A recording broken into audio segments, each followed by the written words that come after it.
Why am I not losing weight on tirzepatide? This is frustrating because you're pinning tirzepatide shots weekly, but the scale doesn't budge. Maybe it's not your fault. It could be your biology's blind spot. In this video, we're going to talk about how clinical trials expose a hidden crew dropping 0 pounds on tirzepatide while others melt away the 20% of their body weight. What's going on? The other thing we're going to cover in this video is for those people who are injecting the ultimate fat burner, with tirzepatide, there's nothing like it until retatrutide came around.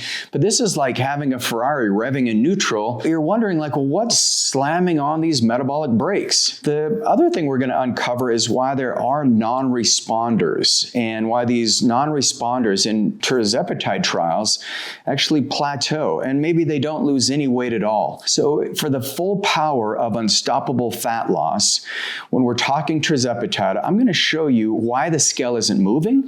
You're probably frustrated. You've seen the headlines. You've seen the transformations. You've heard people talk about double-digit weight loss percentages. So when your own progress stalls, it can feel confusing, discouraging, and even personal. But here's the first thing we need to establish. Not losing weight on tirzepatide does not automatically mean you're failing. There are real documented reasons why this can happen. Let me break them down clearly.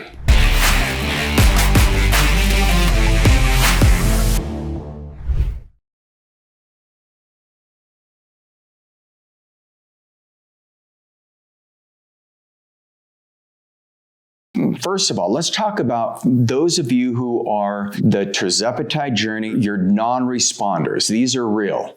In every major tirzepatide trial, there is a group of people who barely lose weight, even while others drop 15 to 20% or more. That's not a motivation issue.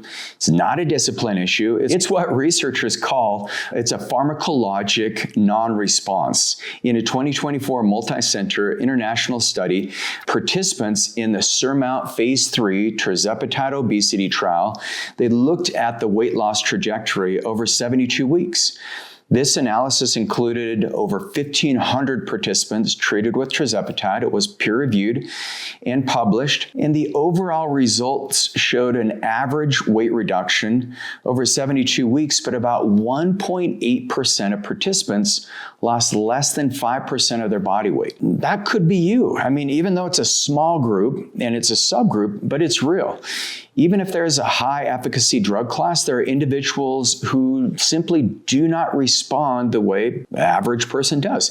This is why I love biology, because each one of us are completely unique. I like that quote by Oscar Wilde. He said, "Be yourself. Everyone else is taken."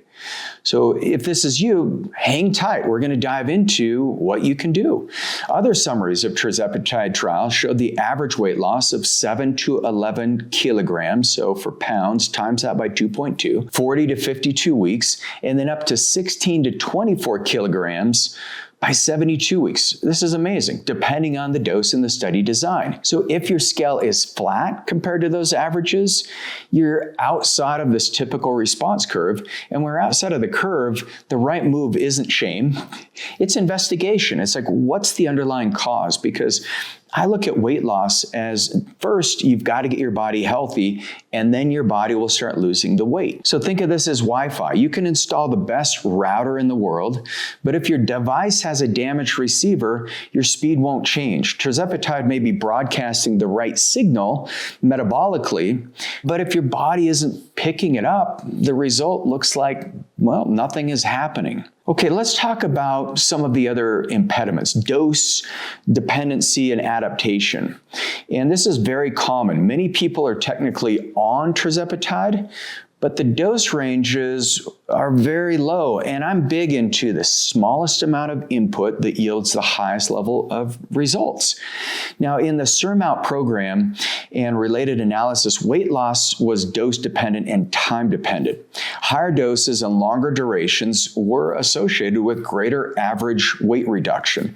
Now, I'm not saying go back to your fridge and load up the syringe. Absolutely not. This can be very dangerous. So talk to your medical provider before you change any dosing. You do want to have a conversation around the fact that, are you on a dose that's going to move the needle for you? A lot of individuals stay on what I call a comfort dose. It reduces appetite slightly, but makes meals smaller, but may not create a meaningful calorie deficit. So what happens? They hover in maintenance territory. The injection blunts your hunger, but not enough to drive that consistent fat loss. Now, here's the uncomfortable truth that most people don't want to really look at. Well, there's other reasons. You think of fat-storing hormones like estrogen. You think of insulin instability. Tirzepatide really helps with insulin. But if your hormones are out of balance, if your thyroid's not working, you're not going to shift your weight. And many of you are actually building muscle. So if you're not looking at muscle, then you're not going to see this energy expenditure shift. Hunger hormones, they can recalibrate. Subtle habits creep back in. Liquid calories, you want to look at the late night snacking. This is why I advocate brushing your teeth. You eat dinner at night, and then right after dinner, go brush your teeth. Because in the book Sachin Panda wrote called The Circadian Code, he found that 50% of Americans eat more calories after dinner than they do for dinner itself through mindless grazing.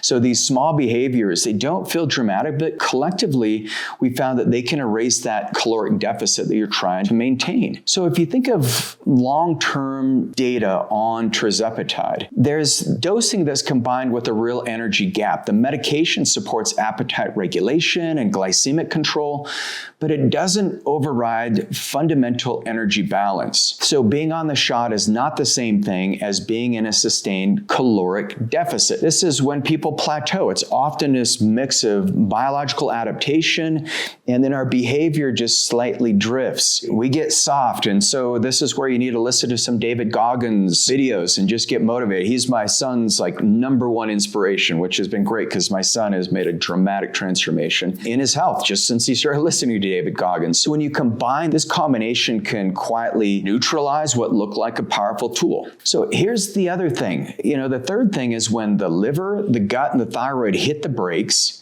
there's another layer that you may be ignoring. It's the broad metabolic terrain. And this is where I said getting your body healthy is the #1 thing that you need in order to lose the weight, but really to gain health. So just think of weight as a symptom. And so if you're not losing weight on tirzepatide, well, you want to consider the gut and the liver. And hopefully you've done a stool test. If you're working in a program with us, you'll see this, because what we found is that if you have improvements in your liver enzymes and reductions in this liver fat, in research settings anyways, tirzepatide can positively influence your metabolic markers in certain populations. But here's the nuance. If your liver function is already stressed, if the gut motility is sluggish, if your thyroid signaling is suboptimal, you can feel like you're driving with the parking brake half on. I mean, yes, I've done that. I miss the parking brakes where you can just pull them up, like in rental cars, and just spin the wheels. Don't try that at home. Constipation, this is the other issue. If you're not having good bowel movements with the GLP-1 and the GIP receptor agonist, this slow motility can cause bloating. It can cause discomfort. You can start getting bacteria and yeast built up in your system. You can have infections that indirectly affect the way you feel about eating and moving. Dysbiosis or certain imbalances in your gut microbiome, that impacts your energy extraction from food and inflammation signaling. Thyroid function, even when it's technically in range, this can alter metabolic rates. So we want your TSH to be below 3. We want your total T4, your free T3. We want all these markers looked at. And then look at your thyroid antibodies. And so for those of you who really want to take a deep dive into your labs, all you need to do is go to agelessfuture.com, set up your free intro call with one of our team members, and they'll get you set up with labs. Because none of what we've talked about means tirzepatide doesn't work. It means it works within the environment you give it. How is your environment? How much signaling can this peptide molecule actually sustain in the environment that you're injecting it into? So in metabolic liver disease studies, improvements were observed in liver biochemistry and liver fat when tirzepatide was used. But the biggest shifts tend to happen in the context of broader metabolic improvement. It's not in isolation. Now, we're going to talk more about this in other videos where I talk about the difference between losing weight on tirzepatide versus losing weight on diet and exercise alone. Your body becomes healthier when you use peptides because you change the signaling. That signaling allows you to change behaviors and fix this internal environment. But this is where functional medicine and longevity concierge medicine can help. If your hormones, liver function, sleep, and gut, if those are misaligned, Tirzepatide is not going to express its full potential. I mean, it's not magic. It's physiology interacting with physiology. So if you're not losing weight on Tirzepatide, the explanation usually falls into one of these three buckets. You may be part of this small group of non-responders documented in trials. I don't really think that's it. You may not be at a dose or a duration that aligns with where you're going to achieve substantiated results, or you've got a calorie creep that is neutralizing the deficit. Really, those are kind of like face value. Those are just kind of like the way that we look at medicine these days. The way I look at it is there's a deeper cause. And what's important is understanding that stalled weight loss is not automatically a character flaw. It's a signal. And signals are meant to be decoded. So our job is to decode this. So if this information inspires you, and you want to go deeper, then download a free copy of my Peptide Blueprint book, and you can learn all about the world of peptides. You can also go to agelessfuture.com, and my team will help you get the right answers and help you move your health in the right direction. I'm Regan Archibald. Appreciate you watching this video.